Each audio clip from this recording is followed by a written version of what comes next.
Good morning, everyone. My name is Carolyn Hart Bennett, and today I'm going to read chapter 31 from the third leg of the sisters' journey from London to Salt Lake Valley, and it's entitled Seven Sisters, the Trek. When settlers and miners first crossed the country to get to the west, they followed along the Platte River on what became the Oregon Trail.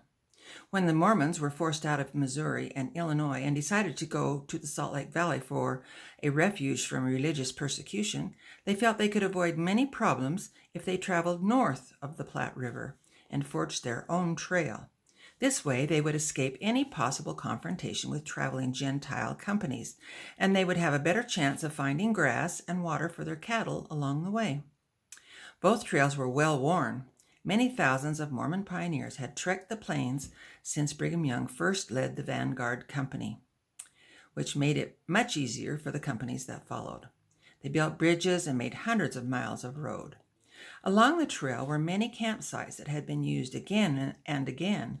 The farther west the saints went from Florence, the more signs there were that humankind had traveled through that area. There were lots of graves and sometimes scattered bones where animals had dug up the contents that were buried there. Sometimes there would be messages left for those who followed. 2 Irish females killed by stampede. Another message decorated a cottonwood tree. Mr. Levi Ford is to be married to Miss Ruth Murray. On the rib of an ox sticking up in the ground, no wood, water bad, feed worse. A message on a buffalo's bleached skull read, Captain Duncan's company of 50 wagons camped here last night, August 20th, 1861. All is well. These messages were like letters from home or from a friend. They helped break the monotony of the day's march. Everyone that passed these markers enjoyed reading them, even though some of the messages were very sad. Private Philip W. Rhodes, Company D, Ohio Cavalry, killed by Indians, age 20. Another phenomenon they found was that there were hundreds of things cast off on the side of the trail. Some pioneers couldn't stand to see these perfectly good things go to waste. There were harnesses, tools, broken suitcases, wagon parts, furniture, clothing, stoves, and cooking vessels. The pioneers would pick these items up and carry them or put them in their wagons to let their oxen drag along. Then, when their oxen couldn't pull any longer, they were ordered to lighten their loads by the captains. They ended up discarding them back onto the trail again. These discarded items, or sometimes lost items, were of particular interest to the children, who loved to run ahead so they could have time to investigate them all before the wagon train caught up to them. They made it a scavenger hunt to see who could find the best items and stuff the smallest ones into their pockets so they could trade or boast about them at the end of the day. After several days of staying by Susanna's side to be schooled, Phoebe and Fanny were hoping she would give them permission to take a little break. Susanna tried very diligently to keep them interested in her lessons. She would tell stories of historical events or about famous people and their accomplishments, and of course there were all kinds of arithmetic games and vocabulary and spelling quizzes. The twins were quick to pick up the information she imparted. And the other sisters enjoyed Susanna's teaching method as well, adding their own knowledge to each of the subjects she taught. Susanna, we've been very good learning our lessons these past few days, and we wondered if we might run ahead today and get our exercise by playing some games with our friends until our wagon catches up to us. The twins were hoping for the best and were overjoyed when she agreed. You may run ahead if you will stay within a stone's throw of the train. You can't be wandering away where the company can't see you. And if you see anything that might present a dangerous situation, you are to run as fast as you can to the nearest wagon to get help or protection. Fanny interjected. We didn't see anything except a few grasshoppers and birds the last time we played. Just remember my instructions. We will. Thank you, Susanna. You're a good egg. Susanna started to laugh. Where did you get that expression? It's something Otto says all the time, said Fanny. He was born in America, so he knows all the strange words and phrases Americans use in their everyday language. I'm not so sure I want you to learn American slang words, girls. The Queen's English is what's proper. But we're in America now. We need to fit in, said Phoebe. Not if you sound like those Missouri mobbers or California miners on the Pride of the West. They were brutes and louts, and I don't want your language to become coarse like theirs. Otto only knows fun words like good egg. That's all right, isn't it? Well, yes, I guess I am a good egg. You can run ahead, twinsies, but when our wagon catches up to you, you need to come and talk to me before you run ahead again. We will, they both said as they took off running. After gathering their friends along the way, they ran until they saw Captain MacArthur and Andrews and several of the scouts and hunters riding their horses in front of the first wagon. The leaders seemed to be consulting about the route and making plans for their next place to camp. When they saw the children, Captain MacArthur broke rank and rode toward them. All the children stopped in their tracks, wondering if the captain would be good-natured or send them back to their wagon with a scolding. Good morning, children. Are you the ones who run forward and wait for your wagons to catch up to you? Yes, they all said at once. Fanny boldly offered. Captain Fielding said he talked to you about it, and you decided we could do it if we didn't go farther forward than the first wagon. That's exactly what I said, he said. Now go and enjoy yourselves, but be careful of your surroundings. The children were thrilled that they had official permission from Captain MacArthur. They stood in a circle, and Phoebe took charge. Susanna says we need to be where we can see the train, and I think that little rise over there would be a perfect place because it is higher than anywhere else, and we can see a lot farther in each direction. It's a little farther than a stone's throw, reminded Fanny. At least it's farther than I can throw a stone. Well, it's not farther than I can throw a stone, bragged Otto as he picked up a stone and lobbed it way over the top of the rise. There, you see, said Matthew. Let's go. When they reached the highest point, they were out of breath, coughing and laughing with glee. They calmed down a bit and then played a new game Otto introduced called Sheep, Shepherd, Wolf. He explained it to everyone and volunteered to be the shepherd, who had to try to get his sheep past the wolf and into the pen behind him. The shepherd would call out 2 or 3 of the sheep's names, and the sheep would then try to get to the shepherd without being tagged by the wolf, who was stationed between the shepherd and them. They had a great time playing this game over and over. Sometimes they would forget to watch for their individual wagons and be late in reporting to their parents. On their third trip to the front of the train, they were wondering which game to play next. The boys suggested that they explore a little bit to see if they could find some treasures. That sounded like fun, so the children spread out. They were soon rewarded when Matthew spied a large ant hill. The children all ran to his discovery and watched busy prairie ants scurry all around. Look at that one. It's carrying something blue. What is it? They all crouched down to see. It looks like an Indian bead to me, said Phoebe. They watched as the ant struggled to carry the little blue bead, which seemed far too heavy for it. Then another ant came to his aid, and the 2 of them pushed and pulled the bead into the opening at the top of the hill.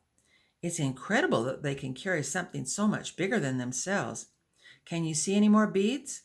They all spread out and looked around, discovering that about 6 feet away from the ant hill, there was what looked like a broken beaded bracelet lying on the ground. It had several ants running over the top of it, trying to retrieve the beads that were loose or scattered about. The children were having a splendid time watching the ants when Otto suggested there might be more beads inside the ant hill, and he was going to get a stick and poke around to see if he could see any more beads down inside. Everyone gathered around to see what would happen next. When Otto stuck his stick down the hole and began to stir it around, the hill unexpectedly erupted and hundreds of ants poured out the top. Now you've made them mad, said Matthew, laughing. The ants were in a frenzy, and hundreds of them were fleeing for their lives. Some scurried up the stick and onto Otto's hands. He dropped the stick in a hurry when the ants started to bite him. The children began laughing at Otto, who was jumping around, yelling and swatting himself, until they too started to feel a few bites and knew the swarming ants had found them too. We'd better get out of here. They're on the warpath, yelled Matthew. The children ran away to a clearing to finish laughing and brushing the remaining ants from their clothes. They were having a grand time until the ants attacked them too. Being so involved with the ant hill, they hadn't been paying much attention to their surroundings. What is that low rumbling sound? Asked Phoebe. The group looked up at the sky to see if a rainstorm was brewing. They couldn't see any dark clouds. Otto started looking in the direction of the sound.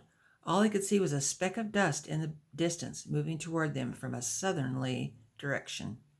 Someone or something is coming our way. It might be Indians. We'd better get back. The children took off running. What they hadn't counted on was that they had wandered more than a stone's throw away from the train, and the train had passed them quite a while ago. In fact, they couldn't even see the train in the distance. "Susanna's going to kill us," Phoebe yelled to Fanny. "She'll never let us run ahead again." "Let's rest for a minute," said Annie. "I don't think that's such a good idea," said Otto. "I think I know what's causing that dust to kick up." "What?" ventured Matthew. "It's a buffalo stampede, and we're right in its path." The girls screamed in terror. They remembered Captain MacArthur talking about buffalo and how dangerous they could be when they were stampeding. "We probably can't outrun them," shouted Bradford. "We better find some shelter." Matthew looked around as he ran. "The only place I could see are those rocks ahead." The children were getting close to a few medium-sized rocks that were positioned together no bigger than small barrels. "Let's try to get to them before the buffalo get to us," yelled Otto. The roar of the stampede was getting louder. They didn't dare look back as they ran to the rocks.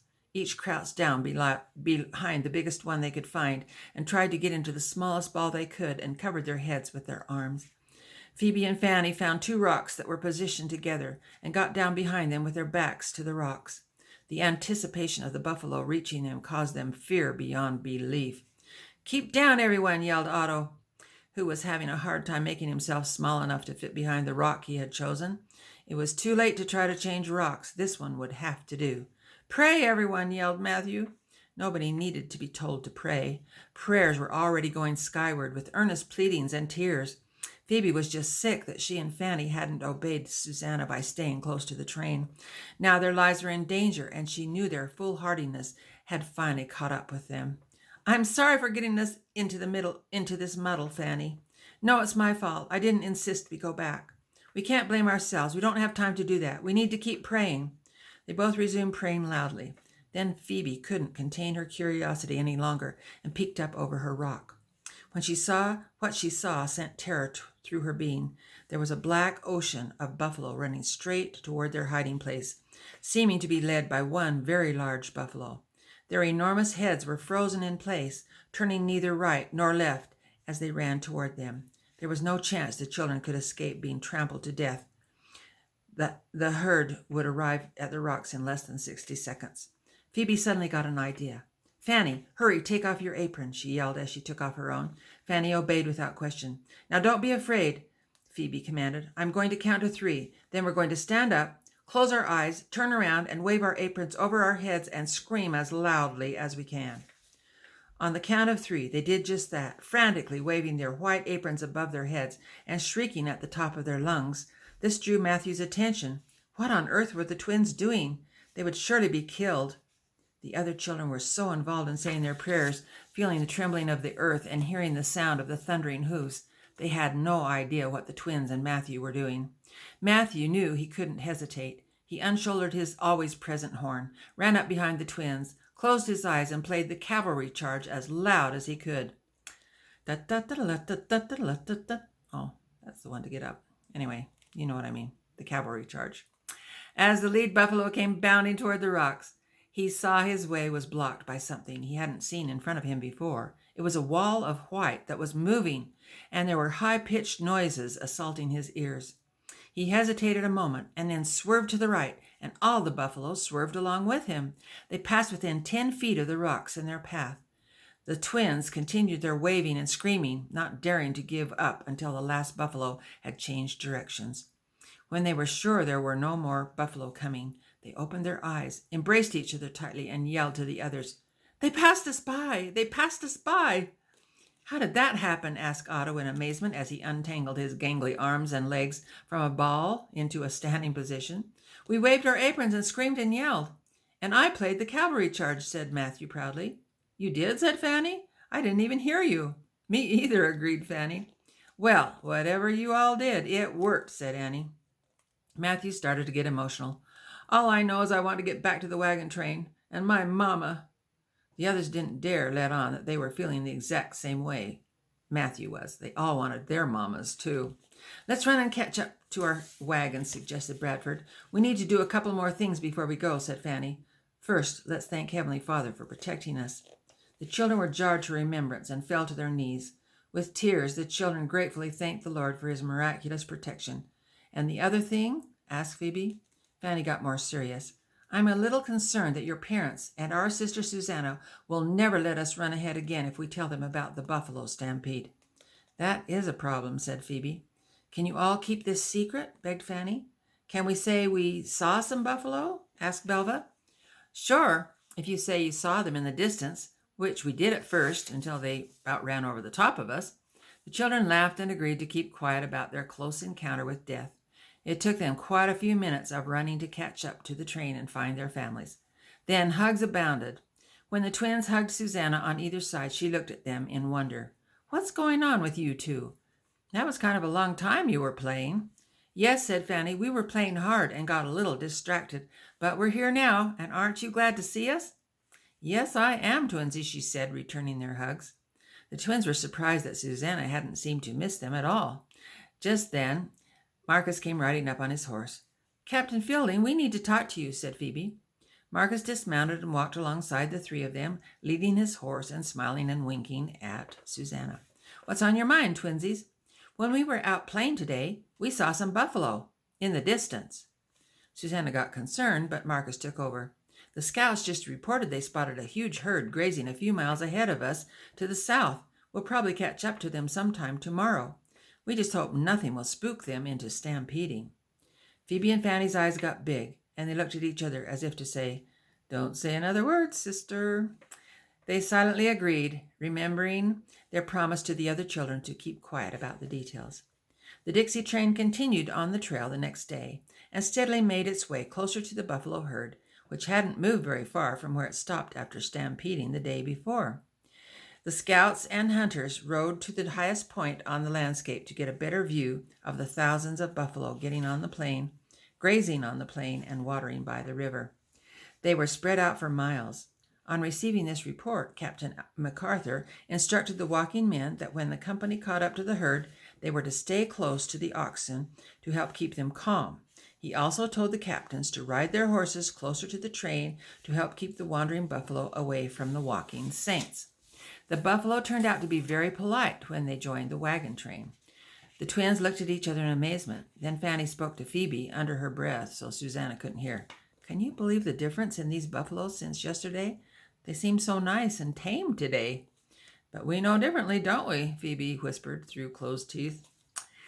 The buffalo may have looked docile, but the leaders were nervous about the hordes of unpredictable animals all around them.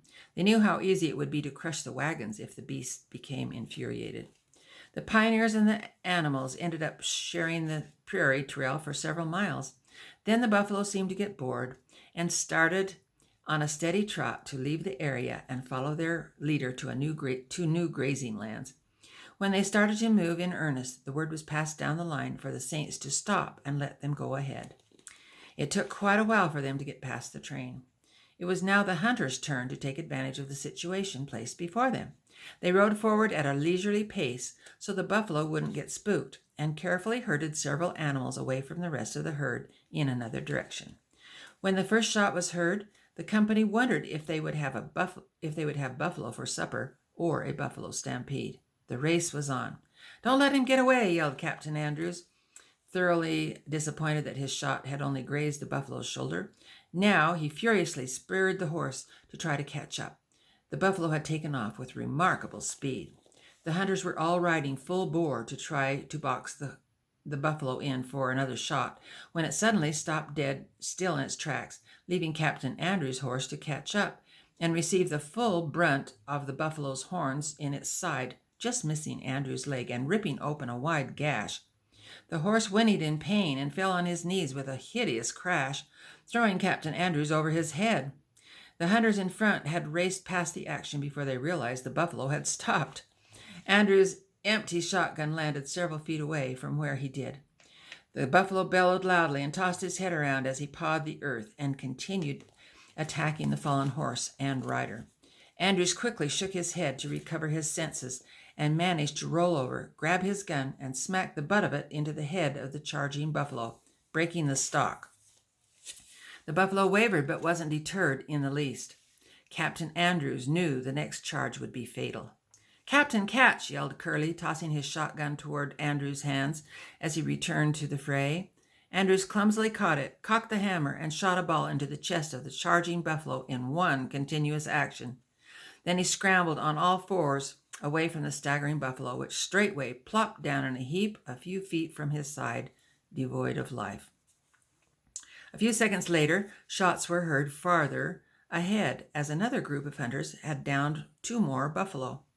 Captain Andrews was very relieved to have escaped injury during his battle with the buffalo, but was overcome when he saw his horse Smoky down in agony on his side, pawing the air with his clearly broken leg. His entrails were falling out of the gaping wound in his side. Andrews knew he couldn't let his faithful friend suffer another minute. "Let me borrow your loading pouch, Curly," he said, wiping his eyes on his sleeves.